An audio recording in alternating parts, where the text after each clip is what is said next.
Okay, so let's get started again. I think everybody's back from the break.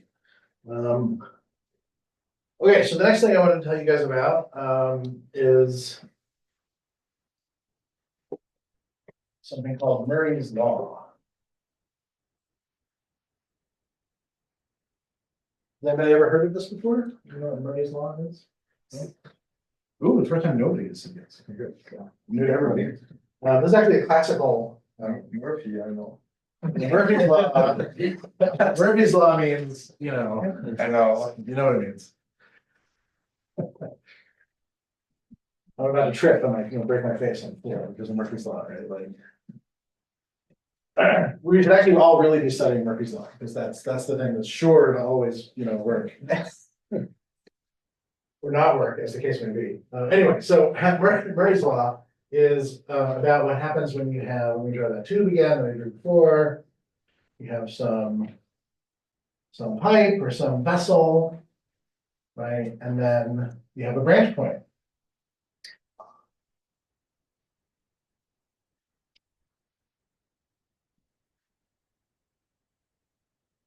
Right, and so you have some branch point, and the new pipes or vessels or tubes, in principle of different sizes. Right? So let's say that the first tube where the flow is this way, and let's say this flow.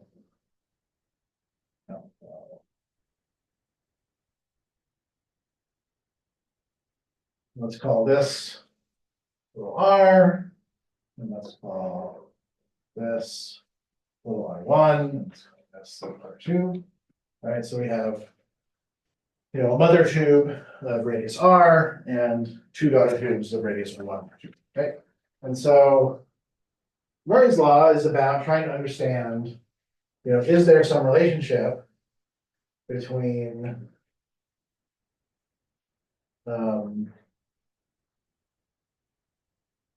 something like this happen, basically is you have r to some power, is that equal to r1 to some power plus r2 to some power? Question mark.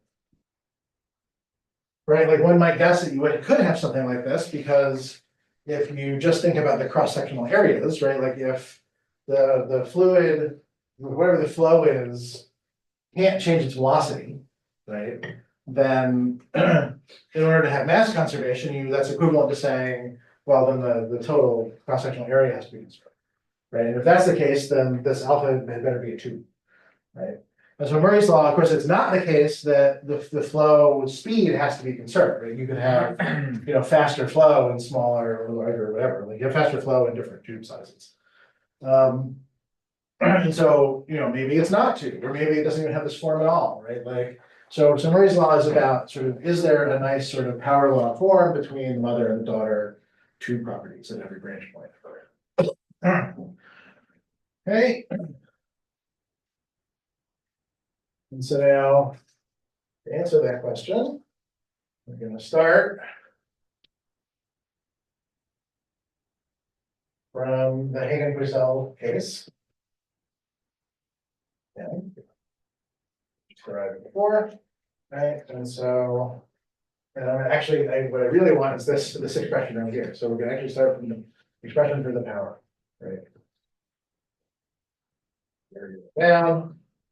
Let's transpose it over here just for ease of following our argument. You guys knock it down. Right, there's the power, right? And so now this is the power, the power consumption associated with pushing fluid, flowing fluid down the pipes, right? Or one of the pipes. But we also want to think about the power consumption associated with upkeep, with maintenance, right? So the adaptation rules that we talked about before, we already started thinking about upkeep costs. One could similarly think about upkeep costs here. What is the sort of power, the power density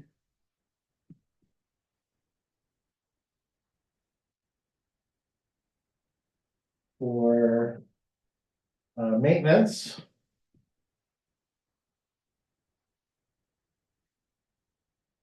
which we will call lambda, right? And so that means that the maintenance power consumption in the pipe is going to be lambda times the volume of the pipe, which is pi r squared for whichever r's. I'll use capital R for now. Times the length of the pipe, right? So now we have the total power consumed by one pipe is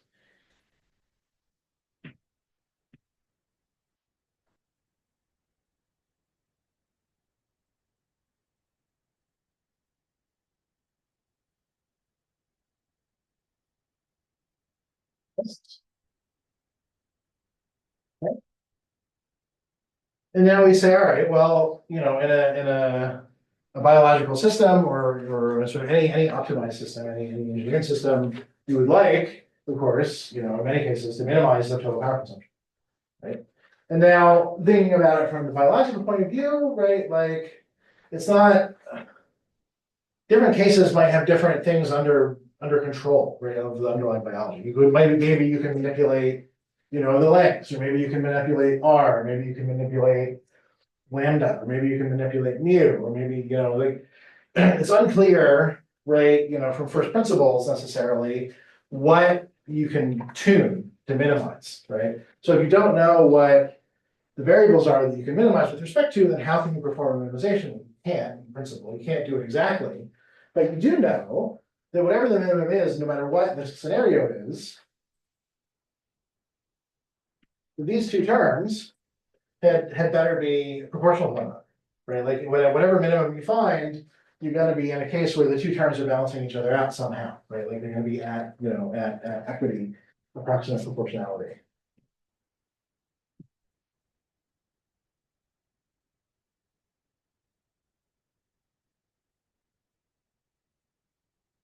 All right, well, what does that mean? That means that the flow, right, the thing that is not something that is just, under control of the biology, just whatever is flowing through as a result of, the pressure drops and the geometry of the network and everything else. It better go like R cubed, or the R cubed better go like the flow. Right, because then if Q goes like R cubed, then you get that this side goes like L R squared, and this side also goes like L R squared, and then you can balance out, you have the scalings are all the same, you can balance things out for minimization. So you get this. And now if you have leakless flow, you add the assumption of leakless flow, i.e.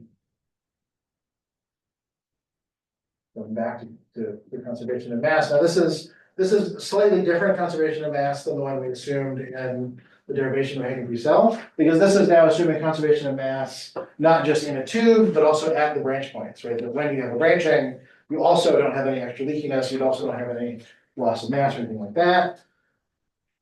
So that means you have the flow into a branch point is equal to the flow out to the branch point over however many sums in and out.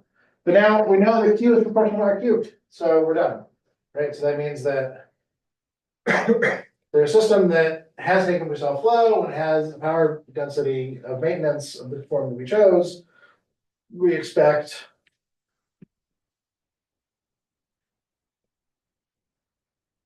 this relationship between the mother and daughter pipes. And that is Murray's law, right? The fact that you have this cubic relationship between the sum of the daughter radii and the yeah.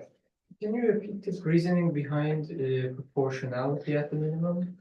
Yeah, so the reason why you want proportionality is that you want to be able to balance off, right, the two terms against each other, right? And any minimum is gonna have the two terms at sort of scaling parity, so that you can cancel off, enough of one versus the other. You may have some constant offset, but the scaling part had better be proportional, because otherwise, if for different flow states, then the difference will blow up, right? You will no longer be at a good minimum.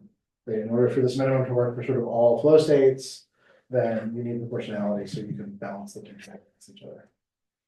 Okay, it's a little bit of a little hand wavy, a little bit conceptual bit of argument. It's the argument that Murray made. This is from 100 years ago. You can do it more carefully, but it takes a lot longer. So I don't want to get into that. We can talk about it more later too. Okay. But it's the idea is that you want, you have the two, you're optimizing against two different terms, you need to be able to play them against each other. And if they're not, if the scaling of the terms is not proportional, then maybe you can play them against each other at one specific point, but not in general. And in order to do it in general, you want them to be proportional. Okay. Everybody else vaguely okay with that? But the overall idea is that you just say you minimize the power. Yeah. Right. You minimize Because the power through nature does that that's the minimum. Well, that's an assumption, right? So I haven't actually told you how true this is, right? Like this is, okay, then under the assumption of power minimization, you get this.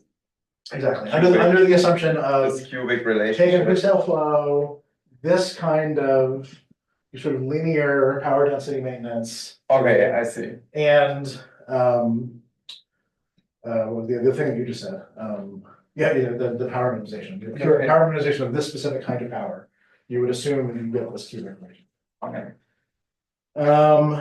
I should say, by the way, that if you perform the similar approach, but instead of assuming Hagen-Pucelle flow, you assume there are other possibilities.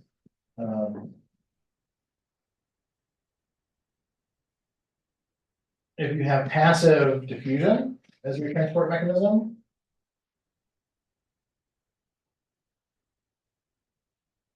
you expect to recover that square.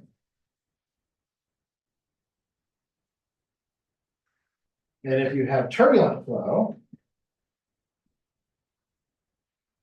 there have been some phenomenological observations and later some actual sort of difficult calculations that showed that you should expect to get a 7/3 power here instead. 7/3. Yep. But still the same form. You still have this, R to the mother R to some power is equal to the two daughter R's, each to be at the same power.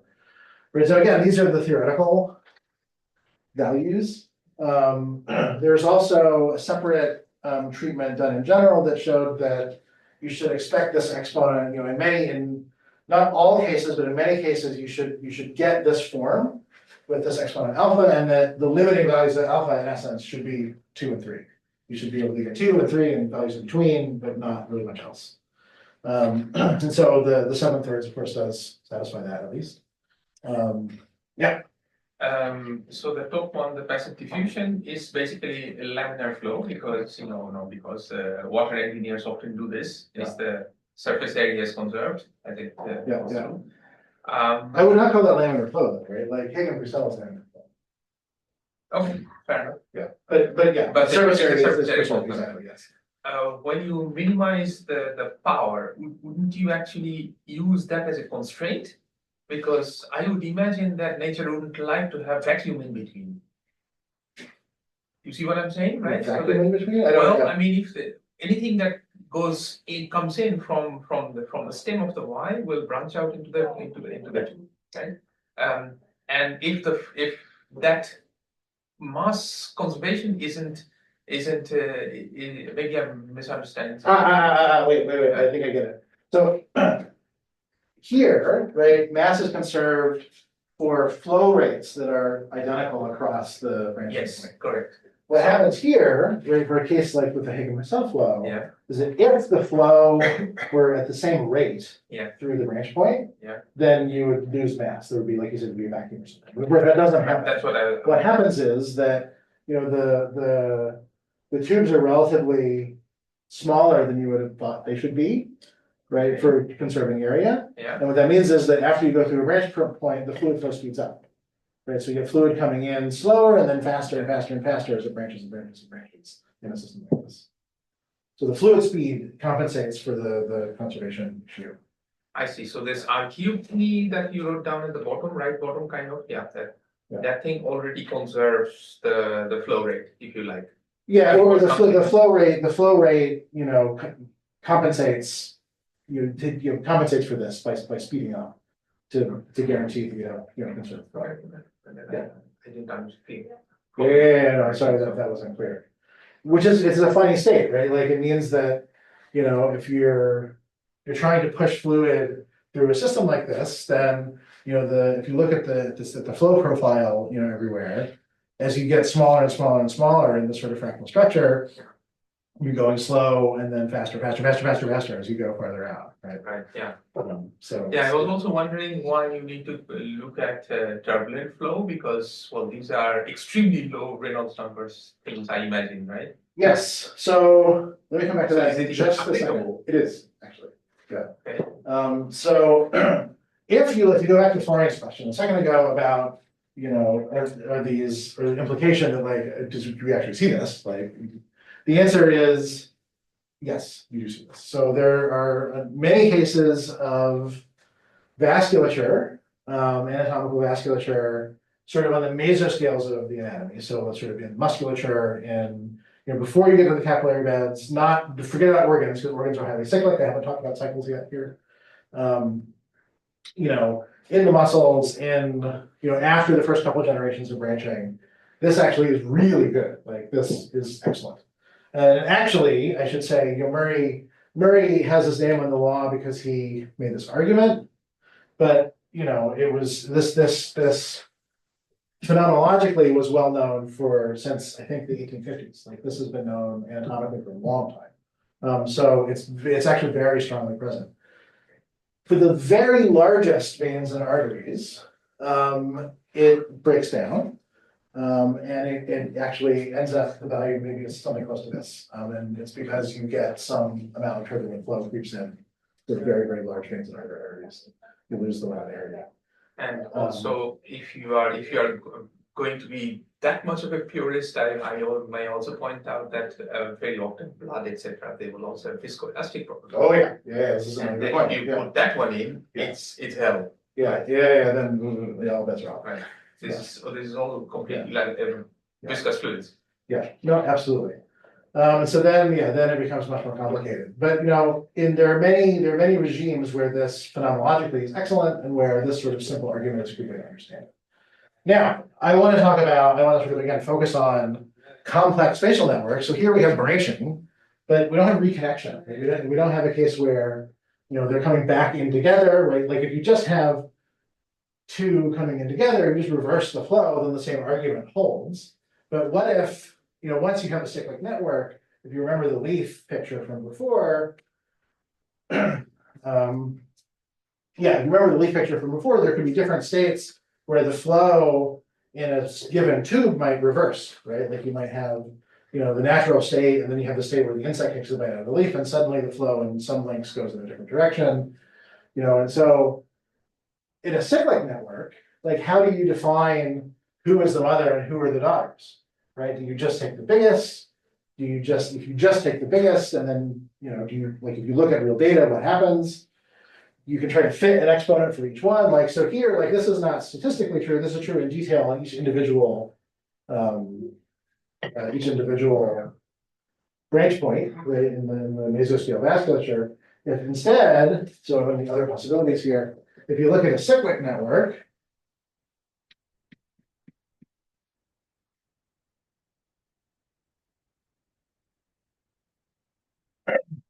then if you look at the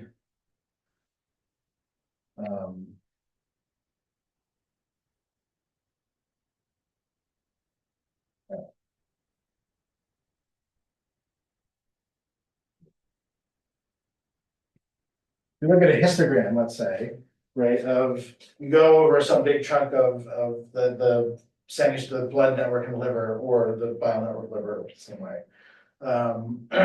And you look individually at the best fit alpha for every branch point, right? And then take count of like how many you see for each fit, right? You get something that looks has a huge tail. There's some cases, individual cases, where you get alpha fits all the way up to 0.25. Just bonkers, right? And the mean of the distribution typically sits above 3, right? So outside of the range where it's supposed to be possible to get, to get exponential values. So you get a tail that goes up to crazy high values in the exponent, and you get even the mean of the distribution is sitting above where it's supposed to be possible. Now, the argument about what the possible range is an argument, really only considering purely unidirectional, well-defined mother or daughters, right? So it doesn't fully apply to a cyclic network, but it's an interesting observation that the cyclic network really breaks down some of these rules. But again, arguing for some kind of universality in the same sense, the form of this distribution and the details of this distribution appear, at least over a relatively small n of kinds of networks at this point, but appear to be pretty well conserved among cyclic networks, right? If you look at the bile versus the blood, for example, in the liver, if you look at, did you do it in the pancreas or not, I don't remember, so I won't say, but for sure the bile, the blood, and the liver is the same distribution, right? And so I think that's interesting. This is another thing where we have, for the adaptation rules that include noise in a cyclic network and include the spatial couplings, we worked out a relationship, but it's sort of clunky. It doesn't have the same nice kind of form. I'm not convinced that it's a done deal, right? Like, I think there's still some interesting questions, for the cyclic network case to understand these kinds of scalings. Like, is there some kind of effective tree that one can write down, or sort of effective average flow that then obeys rules like this, or because it's an effective, not real network, can you sort of push it outside of the 2 to 3 range? Is there some other simple form? Like the form that we got was related to this, but it had some offset and some was a rational function as well. It was a mess. So I think we can do better. So I think there's still open questions about Murray's law, especially for the cyclic case. Okay, so that's what I wanted to say about Murray's law. We have 20 minutes left. I think there's enough time to do the last little thing I wanted to say. Any questions about Murray's law for everyone? Something completely different? No. Okay, last thing. Has anybody heard of the Bryce paradox? No. Has anybody heard of, it has a couple different names. Has anybody heard of the price of anarchy? Sounds cool, right? Like a band name. Yeah. Has anybody heard of the price of complexity? This is a complex system center. Price of complexity? I don't mean like the budget of the center. I mean, Okay, no, good. So nobody's heard of this. That's good because it's really cool. I tend to think of it in my head. I always call it the Bryce paradox. I'm going to stick with that, but it does, just so you know, it does have these other names. The statement in the paradox does not require the network to be spatial. However, in practice, in order to get it, the vast majority of examples are spatial networks for reasons that will become obvious once I start talking about it. There is one example, one class of networks where it's been shown to appear. It's not quite spatial, and another that's, I don't know if I would call it spatial or not. We can talk about it. But okay, so what am I even talking about? So let me give you an example of a situation. Okay, let's say that use some colors.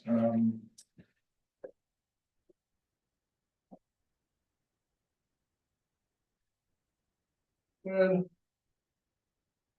All right, let's say we have 4,000 people in Utrecht, drivers. Maybe I should call them bikers. Let's call them bikers. The 4,000 drivers seems unrealistic. And let's say they want to get to Amsterdam. Right, this is the destination. And I don't know the geography of the Netherlands so well, but like, can somebody give me preferably a name of a city that's not too long, that's kind of sort of on the way? between the two? A neighborhood or a city or anything? Somebody, anybody? Shout out, don't be shy. No wrong answer. Make something up. I don't know, or How do I spell that? I don't know. Arnhem? I don't know also. Arnhem, Yeah. A RNHEM. N N H H E M. E N. Okay, good. Yeah. Arnhem? M. M. M. Time. Okay, and another, maybe the start with a B would be great, but really any other that's sort of on the way, but not in the same directly the same way as Arnhem. One more. Bunnik. Say it again. Bunnik. Bunnik, okay, how do I spell that? Bunnik. Okay, good, perfect. Okay, so let's say we have 4,000 bikers that want to get from Utrecht to Amsterdam, right? And there's an available route through Arnhem and there's an available route through Pune, right? And let's say that here we're going to unfortunately have to depart somewhat from reality. But let's say that if they go the road to Arnhem, right, the amount of time it's going to take is equal to the number of bikers, which will be to take that route, divided by 1,000. And this is the time it needs, okay? And then the time it's going to take to get to Bunnik, let's say, I don't know, maybe there's some like really wide bike paths. No matter how many bikers are on the path, it always just takes 45 minutes to bike to Bunnik. Again, just making numbers, right? I don't know, some of you can probably do the ride to Bunnik faster, I don't know.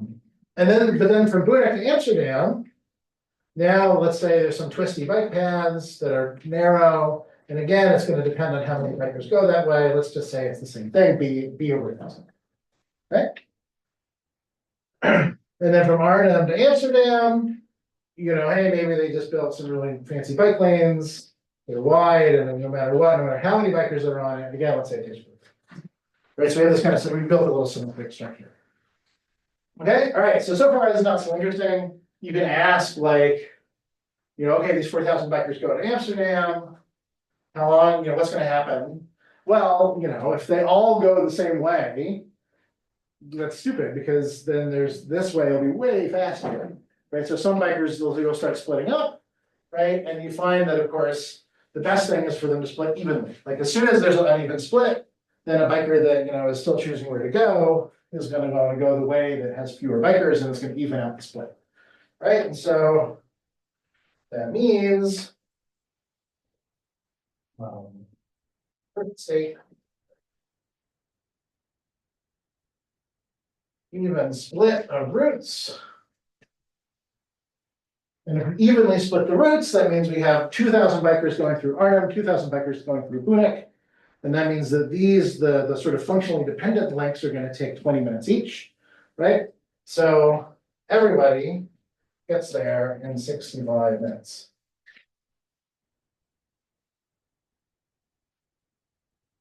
Right, so I think maybe that's vaguely realistic for how long it would take to bike to Amsterdam. Maybe a little long, I don't know. But I had a reasonable, not so bad. I'm happy. Okay, and now let's imagine that something crazy happens. Let's imagine that they build a new motorized pathway that you can get on a bike. You take your bike to Arnhem or Bunnik, and there's like a tunnel that has the super fast motorized pathway that takes you from Bunnik to Arnhem or back, super fast, like arbitrarily. So let's say that takes no time at all. Hyperloop. A hyperloop, you got a hyperloop installed. Elon Musk comes down from on high and installs a hyperloop between Arnhem and Bunnik, right? Of course, I don't need to put 0 here, but I'm making a point that this is, I'm taking a crazy value, but I could put like 3 minutes or something going on it. Same thing. I would put 0 just to make the point that like even if you like teleport from Arnhem to Bunnik, like so you add a link, you add capacity to the network, you give people more options, you have the super fast roadway, it's great. Like there's an advertising campaign from Musk or the government or whatever saying, oh, your lives is gonna be so much better. We're installing this like incredibly awesome connection. Your biking from Utrecht to Amsterdam is gonna be great. Okay, so what happens? So what happens is now once you get to Arnhem or Munich, you can again separately choose from the 2 routes to Amsterdam, right? So no matter how many people of the 4,000 bikers take the windy path, the worst case is that that takes 40 minutes, which is faster than 45 minutes. So everybody goes to Arnhem because it takes 40 minutes, which is faster than 45 minutes. And Arnhem and Munich are now functionally the same thing because of the super fast connection, right? So everybody goes to Arnhem. And then everybody takes the Hyperloop over to Munich, and everybody takes this path to Amsterdam. Because again, 40 minutes is faster than 45, right? And if anybody tried to do something else, they would be screwed, right? Like, yeah, everybody's doing this 40-minute thing, but the other path is still worse. So there is no other option other than like forcing everybody else to split up again.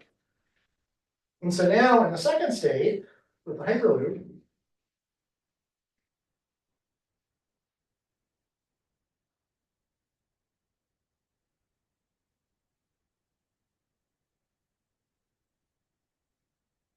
everyone goes Utrecht to Arnhem to Munich to Amsterdam, right? And so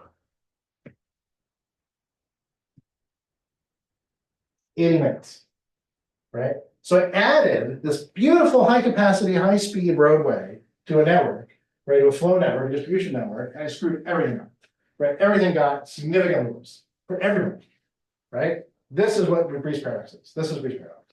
The statement of Breeze paradox, like formally, is that addition of links or capacity to a network can degrade its performance. And in fact, if you don't know anything in advance about the network or about the link that you add, it also works for adding capacity to an existing link or sort of reducing conductance of an existing link. If you don't know anything about in advance about where you're choosing to add, like topologically where you add it, or if you add capacity to an existing link, where it is, then you're approximately as likely as not to incur the paradox.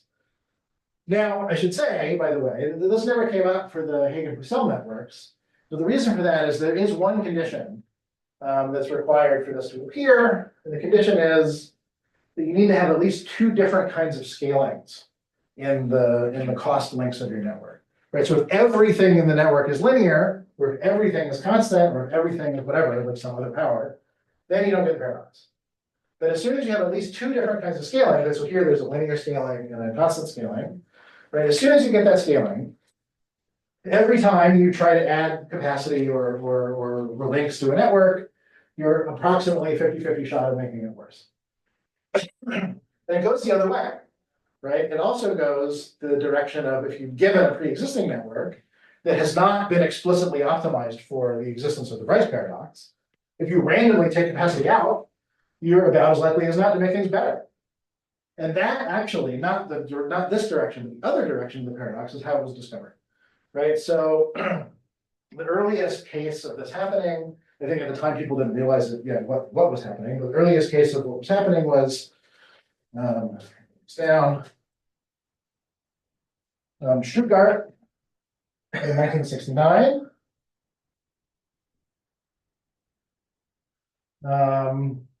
They had some, big budget initiative for building new roads. They built a whole bunch of new roads. Traffic got worse all over the city. And then they had to close some of the sections for, upkeep or, something happened and suddenly the traffic got better for a while. And then they reopened them again because they didn't know what was going on. New York City in 1990 needed to close 42nd Street, which those of you that know New York at all, 42nd Street is a super important crosstown thoroughfare. It was closed for a week for Earth Day, if I recall correctly, when I was reading about this. And like in the run up to it, people were like super upset that they were going to close 42nd Street. Everybody was saying, you're closing this super important road in the city for Earth Day, like not for a real reason. Traffic is going to be a nightmare. It's going to be terrible. And like they closed 42nd Street, traffic all over Manhattan was significantly better for that week. They reopened 42nd Street after the Earth Day stuff was over, and then traffic went back to normal. Right, so this was the quick thing. Seoul in around 2004 had this major restoration project of the Cheonggyecheon superhighway thing. They removed a major motorway and traffic all over Seoul improved. And then finally, people started figuring out, like, policymakers started, getting wise to what was going on. So the last example that I would cite is New York City again in 2009, where those of you that have been to New York in the last 15 years might know that there are large sections of Times Square and Herald Square. Herald Square is along 34th Street that are pedestrian only, right? That are sort of pedestrian areas of the square, and you can tell as you're walking around that they're just roads, right? That are closed to traffic. They used to be driven on roads. This shift happened in 2009. It was announced by the city as an attempt to make Manhattan more walkable, more pedestrian friendly. They didn't say anything about traffic.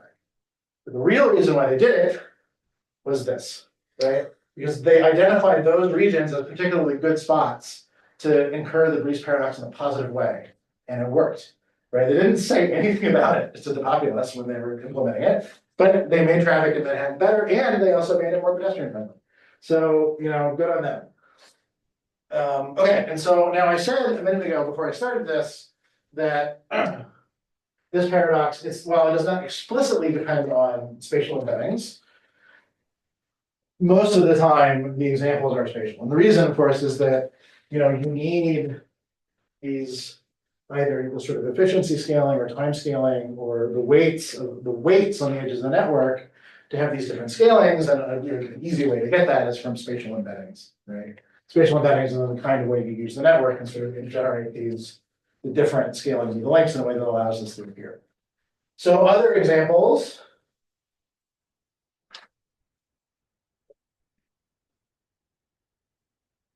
But by far and away has been most studied in traffic settings, by the way. But there has been, some research, some, examples of showing it to appear in power grids. But for the traffic, is that clear why there's a different scaling? I'm just asking, because naively or maybe if the road is big enough, then it's constant. That's the idea, is that you have the wider the road, the closer to a constant. So it's not a linear scaling, so it's like this sort of like linear versus constant is a little bit of an extreme idealization, but you get some power that's closer and closer to one, the more lanes you have relative to traffic. Yeah, that's the idea. Like if you have like an 8-lane superhighway, you need quite a lot of traffic before you depart from a constant travel time, right? yes. And whereas if you have one lane of a windy road, right, then it's going to depend very strongly on how many cars are on the road. So that's this linear versus constant is an idealization, but the fact that there are different power laws for different kinds of roads is reasonable. Okay, power grids, spring networks.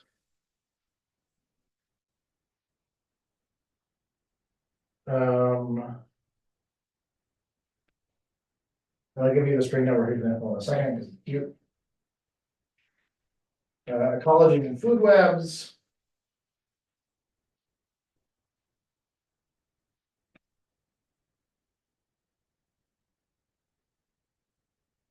Team sports, in particular, the specific example I know is basketball. This is the one that I can't decide if it's spatial network or not.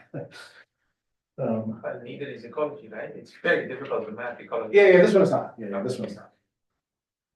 And the other one that is not, is another one that's definitely not, which is the most recent finding of this that I know of a new place where it was found was in a blockchain network. Also, or something like this.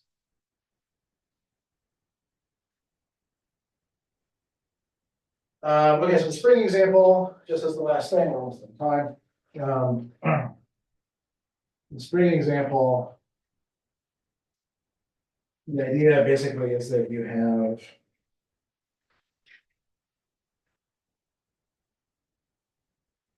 spring,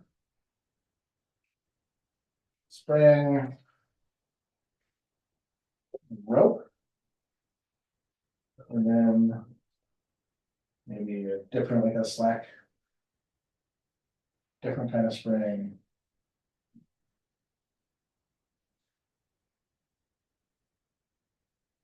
Right, so you have different scalings of the behaviors because you have springs and you have a rope and you have basically three different ropes. And one of the ropes is under tension, and in this state, the other two are not. So you effectively have two springs in series. Right? And if you cut the rope, right, the lengths of the other two ropes are such that they become under tension, and the springs now are in parallel, right? And for those of you that remember the way that, the way that the effective spring constant changes from series to parallel is that, it gets stiffer when you're in parallel, obviously, because you're pulling with both springs instead of one. And so if you cut the rope, so you remove one of the links of the network, then you get a state where suddenly they're in parallel, effectively parallel with each other. So the effective spring constant goes up, and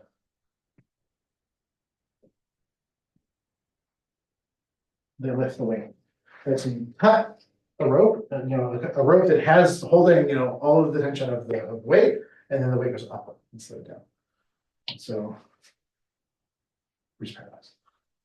Okay, and we'll close with that. And actually, one last statement, which is, I didn't talk about Reese paradox in vasculature or organ flow networks because nobody knows yet. Like, this is an open question. Does Reese paradox appear or not in those systems? Is unknown. As far as I know, I've not seen anybody work on it. If it does not appear, how does biology avoid it? Maybe there's just the same scaling everywhere, but that doesn't seem to be likely, especially as you go, smaller and smaller. Like we talked about the transition from the large, the transition between turbulent flow and laminar flow for flow networks. There's also the fact that the scalings become funnier somehow in the cyclic cases because the directions are changing. You have this noise term happening. So it seems like the conditions are such that Price paradox should appear, but it's also not been observed, at least not yet. I don't know how closely people have looked. We've tried to look a little, I haven't found it, but we haven't also done a lot of work on it. So, it just maybe it's there and just nobody's really looked hard enough yet. But it's an interesting question. It's especially if somehow biology can avoid it, right? Then, how does it do it? But maybe it doesn't avoid it, maybe it matters. And if it does matter for biology, then that's also important to know, like how to, for robustness of biological systems, if you're randomly cutting edges of networks, maybe things get better, actually. So anyway, the Bryce paradox is a really counterintuitive but fun thing. And then because this is the Complex Systems Center, not just only talking to physicists, as you point out, right? Another way to think about this, completely equivalent way to think about this, that works less well necessarily for like the purely physical things like the spring and the power grid, but works great for the traffic, is that this is really only a classical example of the Nash equilibrium in a system being divergent from the Pareto optimum, right? So for those of you that prefer that language, that's also a way to think about what's going on here. Okay, and then lunchtime. Questions? Okay, thanks, guys. Thank you.